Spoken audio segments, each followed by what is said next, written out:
Me enfermé en el mejor momento de mi vida. Y cuando les digo que era el mejor, no tienen ni idea lo bueno que era. Yo siempre creí que la vida daba avisos, que cuando algo malo estaba por pasar, había señales claras. No sé, alguna clase de alarma, de intuición, de premonición, un sueño. O simplemente esta sensación en el corazón de que algo se avecinaba. Pero no era mi caso. Tampoco no soy una persona que piense negativo, para nada. Pero, no sé, no presentía nada. A mí la vida me sonrió. Uy, muchísimo. Yo puedo decir que tuve la fortuna de tener una de las vidas más felices. Y luego me empujó al vacío sin ni siquiera avisarme. Me quitó todo de golpe, de un día a otro. Cruel, sí, pero cierto. Cuando todo empezó, como ya les dije, estaba en el mejor momento. Y no exagero. No es una frase dramática o una frase exagerada. Es más, hasta he pensado que a lo mejor, después de todo lo que me pasó, digo que era el mejor momento porque sí, antes de todo esto estaba bien. Pero no lo estoy elevando a propósito. Es real. Tenía 32 años. Acababa de casarme con el hombre que más había amado en la vida. El hombre de mi vida. Estaba embarazada de muy pocas semanas. Apenas me había enterado y, bueno, yo estaba enloquecida de gusto. Mi esposo y yo era lo que más deseábamos en la vida. Y cuando salió esa prueba positiva, bueno, mi corazón no me cabía dentro del cuerpo. Mi negocio, el cual llevaba muchísimos años trabajando, picando piedra, por fin estaba dando frutos. Era como si de repente todo se acomodara, como si todas las piezas del rompecabezas, por fin, estuvieran en su lugar. Y después de muchos años de esfuerzo y poniendo la cereza al pastel, acabábamos de firmar la compra de nuestra casa. Claro, nos faltaban muchísimas mensualidades que dar, pero bueno, por algo se empieza. Y nosotros ya la teníamos. Nuestra casa. Ay, no. Todavía recuerdo el olor a pintura nueva. La primera vez que llegamos, la mudanza, las cajas sin abrir y que en ese momento yo pensaba que ese iba a ser el mayor de los problemas. Yo decía, ¿cuándo vamos a acabar de acomodar tanto? Si hubiera sabido. La emoción de pensar en el cuarto para el bebé. En ese momento era tan próximo que no sabíamos si sería niño o niña. La verdad les confieso, yo quería que fuera niño. Pero al final me daba lo mismo. Solo quería tener a mi bebé. Yo caminaba por esos espacios imaginando mi vida, lo que iba a ser, lo que vendría, mis hijos corriendo por la casa, sus primos acompañándolos. Pensaba que a lo mucho mi mayor problema sería decirles, niños, basta, ya, a dormir. Mi esposo y yo envejeciendo juntos. Las vacaciones que tendríamos, los siguientes países que conoceríamos. Bueno, soñé tanto. Me sentí invencible. Me sentía feliz. En verdad, completamente feliz. No les puedo explicar lo llena que estaba. Y quizás, por eso mismo, ignoré las primeras señales.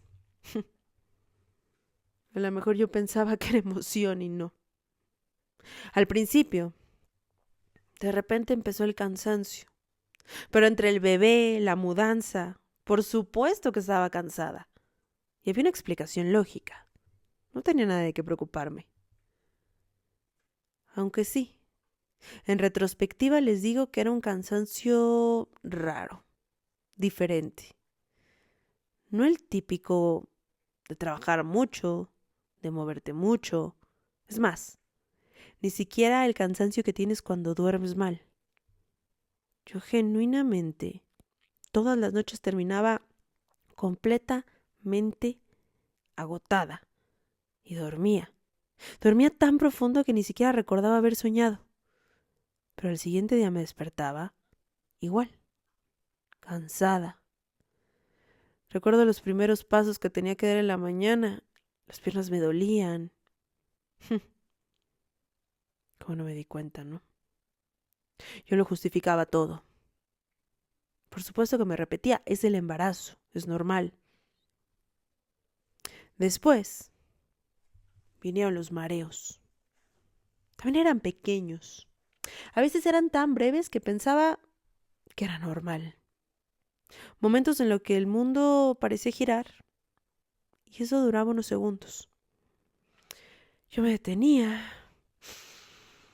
respiraba, hacía una inhalación, una exhalación.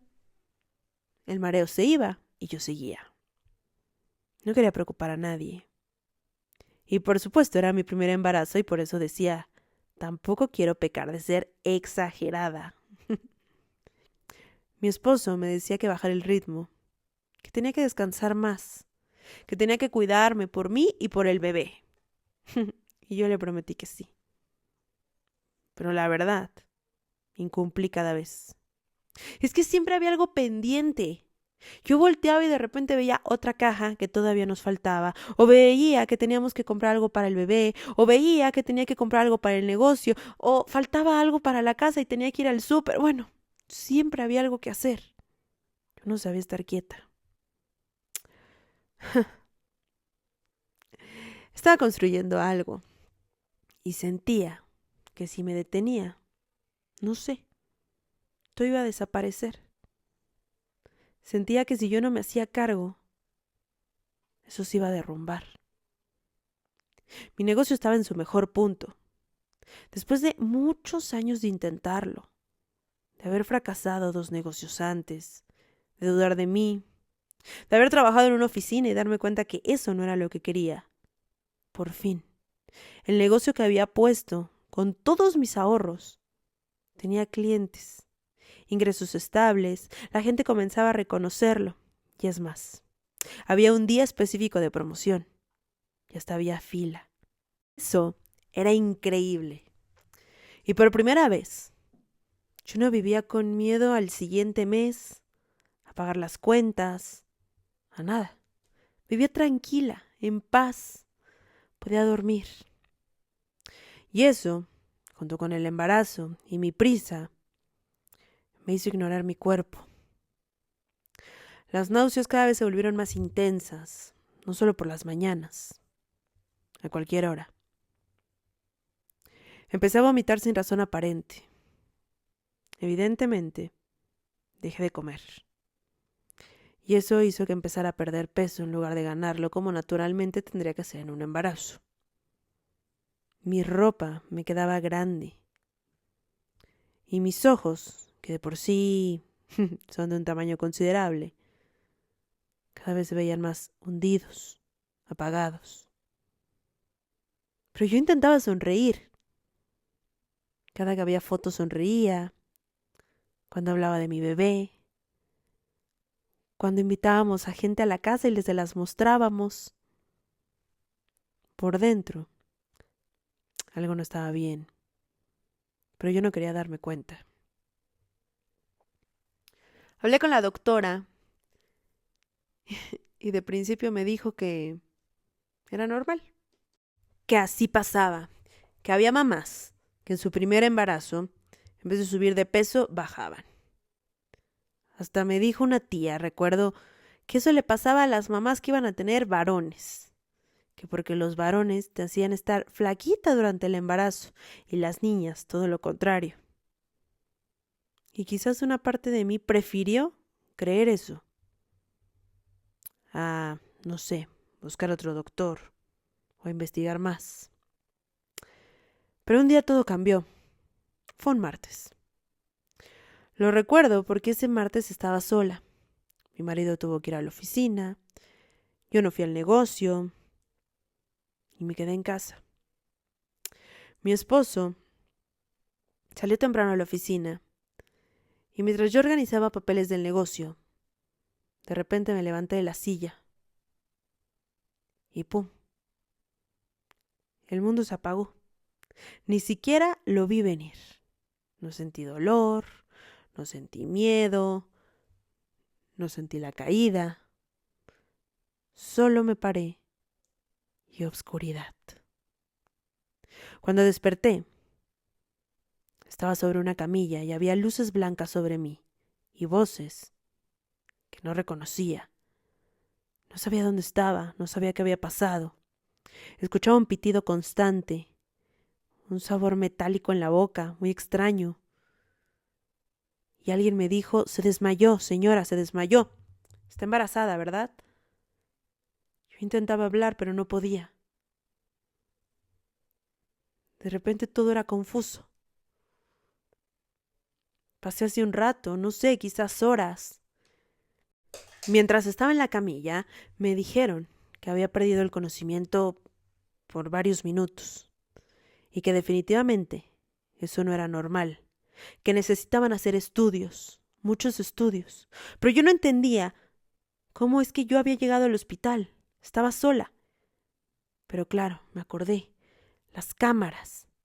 Cuando nos mudamos a esta casa, mi esposo decidió poner cámaras para estar seguros. Y mi esposo, cuando se iba a la oficina, procuraba revisar que yo estuviera bien. Y así se dio cuenta que estaba desmayada.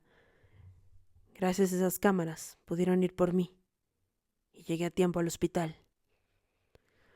Después de muchos estudios, análisis de sangre, resonancias, pruebas que no entendía, pero dolían. Mi esposo llegó con mal semblante, pálido, monosilábico, con los ojos llenos de dolor, de miedo. Las manos le temblaban. Y cuando sostuvo mi mano, su mano era helada, como nunca jamás lo había sentido. Y de repente me veía como si pudiera perderme en cualquier momento. Solo me repetía, todo va a estar bien, todo va a estar bien. Pero yo no sé si me lo estaba diciendo a mí o se lo decía a él mismo, porque su voz temblaba. De repente llegó el doctor. Me dijo que los resultados no habían llegado de inmediato y que necesitábamos hacer más estudios. Y no teníamos opción. Accedí. Fueron días de mucha espera, días de silencio pesado, de incertidumbre, de ver gente que revisara tus monitores, tus estudios, que te pidieran más sangre, que te cambiaran el medicamento. Mucha confusión, ninguna certeza. Pero todas las personas que entraban a esa habitación evitaban mirarme a los ojos. Y eso cada vez me iba dando más respuestas. Yo seguía sintiéndome mal. Y eso también me daba respuestas. Porque yo pensaba que estando en el hospital, bueno, quizás cosa de días, me arreglarían lo que me tendrían que arreglar y listo, iría para casa. Pero yo no me sentía mejor. Y vaya que me estaban poniendo medicamentos, y vaya que me estaban atendiendo. Pero no mejoraba. Y no entendía por qué. Tenía dolores que iban y venían, una presión constante en el cuerpo y un cansancio que por más que dormía y por más que estaba en cama sin hacer absolutamente nada, no se iba. Hasta que de repente nos dijeron que el doctor quería hablar con ambos. Y así fue. Ambos lo esperamos. Y cuando sabes que un médico te dice que tienes que estar con un familiar, sabes que no se viene una buena noticia, y menos algo simple. Entró el doctor a la habitación, se sentó frente a nosotros.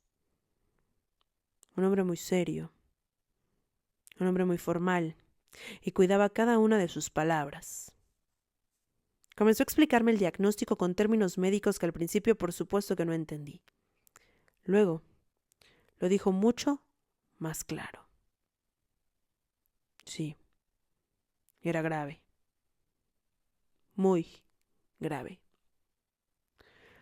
Una enfermedad que no apareció de un día para otro. Una enfermedad que llevaba tiempo creciendo dentro de mí. Y entonces dijo la frase que me partió en dos. El embarazo no es viable. Tiene que tomar una decisión. Solo de pensarlo se me rompe el alma de nuevo. Porque sentí que el aire desaparecía. Sentía que la vida se me esfumaba. Y que mis sueños se tenían que ir. Mi bebé. Mi pobre bebé. Me explicó que mi cuerpo en esa situación no podría sostenerlo. Que continuar ponía en riesgo mi vida. Y que basado en el tratamiento tan agresivo que tenían que hacer, de todas formas no iba a llegar a término. Y solo nos iba a poner en una situación complicada a ambos. Por lo cual debía tomar una decisión inmediata. Yo ya no me acuerdo qué escuchaba. Creo que de repente solo empecé a escuchar ruido. Pero no eran palabras. Nada.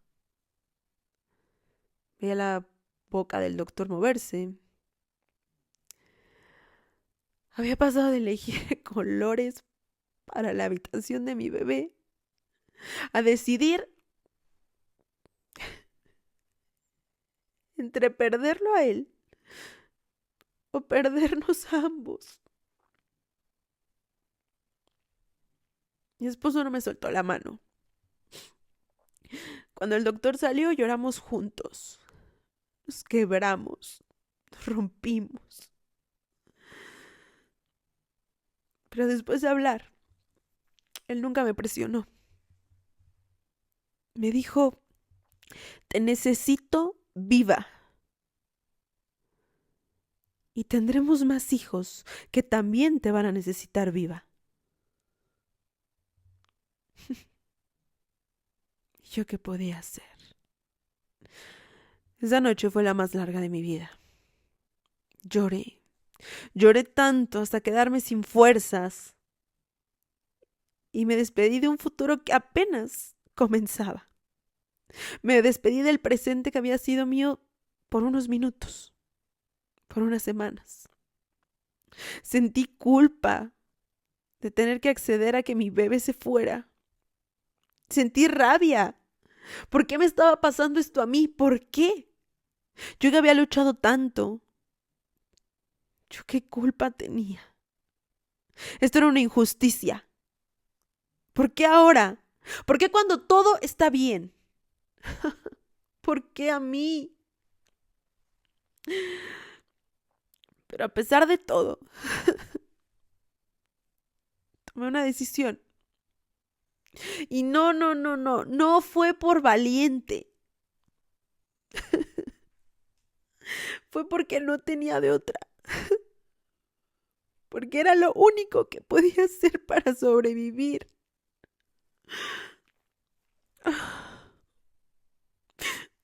Perdón, perdón.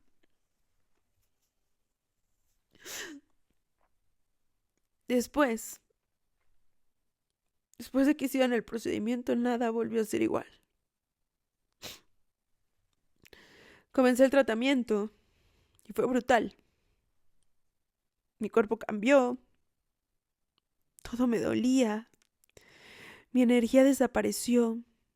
Esas ganas que yo tenía por vivir ya no existían. Las ganas que tenía por conocer el mundo se acabaron. Mi negocio se detuvo. Los clientes dejaron de llamar. Las oportunidades se fueron. Por supuesto, las filas que había en la calle para poder comprar mis productos tampoco ya no existen. La casa, que había sido símbolo del inicio, se volvió un lugar silencioso, pesado. Pero sobre todo yo ya no era la misma. aunque debo admitir que mi esposo siguió ahí, muy cansado, porque yo lo notaba, muy asustado. Cada noche cuando nos íbamos a dormir, él me abrazaba, se aferraba a mí, y varias veces sentí sus lágrimas correr. Pero al siguiente día se despertaba y se esforzaba por hacerme sentir que todo iba a estar bien. Lo que es cierto es que aprendimos a vivir en pausa. Para todo decíamos, ahora que esté bien, iremos a tal lado. Ahora que esté bien, comeremos tal cosa. Ahora que esté bien, visitaremos a tal amigo. Todo era un futuro que no sabíamos si llegaría. Hoy sigo aquí, en tratamiento. Sigo despertando algunas noches con miedo, algunos días con cansancio, otros con una calma extraña que antes no conocía y que a veces hasta me cuestiono si es normal sentir. Porque cuando llevas tanto tiempo en alerta, la calma se siente rara, misteriosa. Aún no sé si algún día me voy a recuperar por completo. No sé si mi cuerpo volverá a sentirse como antes. Si toda esa energía que yo tenía regresará. Si podré volver a confiar en que todo estará bien. Si algún día voy a dejar de sentir que cada cosa es una señal. No sé. No sé si volver a ser la mujer que era antes de desmayarme aquel día. Tal vez no. De hecho, lo más probable es que no. Hay días en los que me pregunto cuánto tiempo me queda. No siempre lo digo en voz alta, se los confieso. Pero sí, lo pienso. Lo pienso cuando me canso más de lo normal. Lo pienso cuando de repente aparece el dolor. Cuando me piden más estudios. Cuando veo la cara del doctor y sé que no es nada bueno. He aprendido a vivir sin certezas, a navegar entre aguas muy turbias, sin tener mapa, a avanzar, aunque de plano no veo la orilla. Yo no planeo la vida como antes. Ahora habito mi vida. Agradezco el día a día y aprendí a ya no estar pensando en el mañana. Ya no dejo nada para mañana porque yo no sé si yo voy a llegar a mañana. He aprendido a encontrar belleza en lugares muy oscuros, en las manos que me sostienen cuando ya no puedo más, en las mañanas tranquilas que antes me parecían normales, tan normales que eran insignificantes, en el simple hecho de respirar sin prisa. No sé cuánto voy a vivir. No sé si todavía me faltan perder cosas, gente, a mí misma. Pero al menos hoy sigo aquí. Y mientras tenga conciencia, elijo quedarme.